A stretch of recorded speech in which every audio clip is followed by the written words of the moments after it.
Okay, let's move on to players that impressed during this series. Patrick Tuipulotu, a veteran player, but playing out of his skin. Yeah, I just think it's the best I've seen him play test match level. Like, he has just dominated every collision, both attack and defence. You know, even when there's a wall there, he is just busting through the other side. And a big reason in Wellington and last week was Paddy in terms of that front football and that gain line carry, but those dominant carries.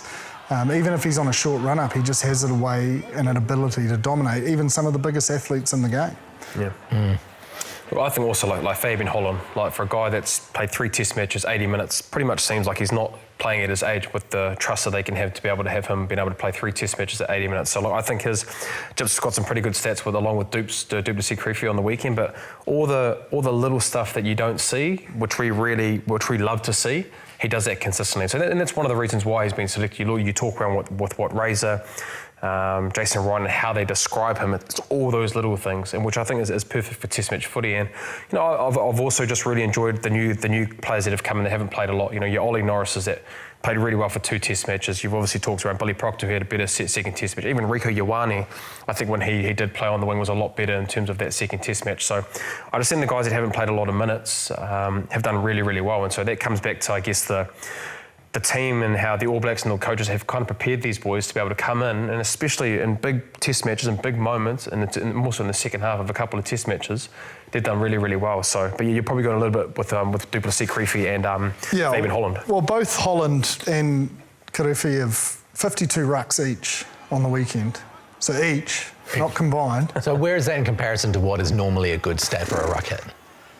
Like, high 30s is a really good shift. If you've got, you know, double-digit carries, double-digit tackles with high 30 rucks, that's an outstanding game. That's sort of probably your Brodie Retallick average. Yeah. So what counts as hitting a ruck? I'll go through it. Yeah. So Fabian had 52 rucks, 44 of them were on attack. Yeah. 41 of them, he was either first or second arriving player.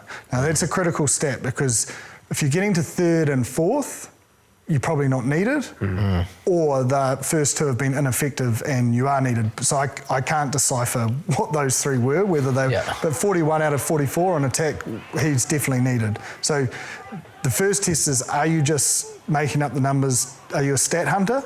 Or are you actually effective? He's been effective, because from 44 times, 41 of them, he's first or second. Then on defence, out of 8 that he entered, 7 of them he was first or second as well. So again, you're probably, I don't know what their defensive ruck rule is, but you're normally probably going to send 1 hunter, maybe 2. So at least he's in and around. And then where potentially it's you become 3 or 4 on defence is when there's a counter ruck.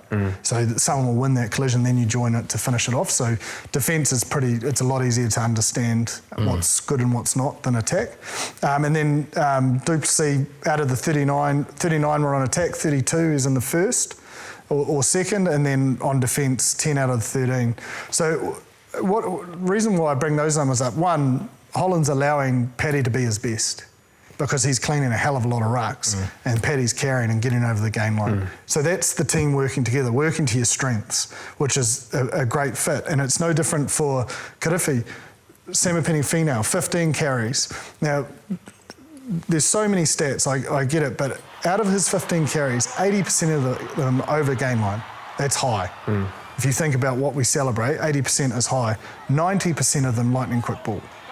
So again, Kirifi's hitting the rucks. Samipeni Finau's got energy in his legs to be dynamic, sharp ball carrier, get over lane, quick ball.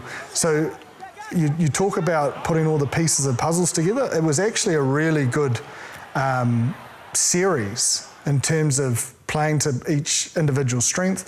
Then Bryn's saying, you know, making substitutions at the right time and what impact these substitutions. There's a lot to like. There's a lot of positive energy towards, you know, what the All Blacks have done. And it'd be easy to say, oh yeah, it's France's B team, whatever. You still got to turn up, you know, and they're still quality players. It's not just a walkover, and it's test match footy. Like, I think that they can really leave this series with a lot of confidence going into the Rugby Championship because of performances like that, working to individual strength for the team.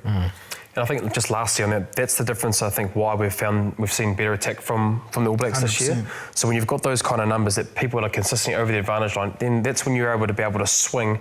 And that's why we've seen so many of the phase player strikes and the backs being able to work in tandem, is because we've been over the advantage line. And so, obviously it is the French, and it's probably a second-string French team, but they're still very big men. Like, they've got a very good defensive coach in terms of what their tackle technique is and how they try and slow down the ball. Arguably the world's best defensive coach. Yeah. So like, it's not like, no disrespect, it's not like a Georgia or an Italians that like our South African counterparts are playing at the moment. But in saying that, it's really good because it's a big area that we touched on and what we wanted to see with the All Blacks. We wanted to see them to be able to attack and not just be this kind of kicking base and building pressure through our kicking game, which with what we probably saw last year in the first June series against the English. So, some really, really good things, and I think, it's probably a good time that they were able to play this test match, iron out a few things, give some people some good opportunities, some meaningful test matches, some tight test matches, to then play the Argentinians in the first Rugby Championship, and then the South Africans, when they do come, they'll be better for it, definitely. Sorry, and this is obviously just on another topic. I thought, Ruben Love, considering that was his first match at fullback, had some really, really Love nice his confidence, don't you? Like, you just get the sense he doesn't. Big occasion, first start. Pollock, yeah, has that feel, right? Just confident in his own abilities, which I think, at that kind of position, I think with the way it's that he not attacks easy the to game, do though at that level. Like, and it's a lot harder than he makes look. And whether it's there's nerves inside, I'm sure there is, but just the way he gets the ball and he hits, he's decisive, very decisive. And just sort of asserts himself on the game. There was a lot to like with him. So, if a Will Jordan does get injured, I think having a Ruben Love, again, a little bit inexperienced, but I've really enjoyed, and I guess he brings that, you've always got to be on with him. Like, if it's a counter-attack, even we saw a few times in that first probably 20 minutes, he just attacked and got the ball and got over the advantage line to then be able to get quick ball. He's got a very good kicking game as well, and you'd have to think the more time that he does spend in that All Black environment and playing meaningful test matches, we'll continue to keep seeing that Hurricanes version that we saw, that he was so potent and the back flicks and being able to bring his own flair. But I was really enjoyed it. It was a tidy start, I thought. His intent was really good, his decisiveness when he did carry, and then also his kicking game, he's got that in his attributes as well. We're seeing, I suppose, especially with Will Jordan and him, maybe the fullbacks are asking a few more questions now, more ball in hand stuff, less just kick tennis. It almost looks like their first reaction is to hit the Jets. They almost catch and they hit the Jets to try and get to that halfway point, which is normally a measure of a good decision. And if you can get over that halfway or just short, then. But it looks like they've got a licence to have a crack.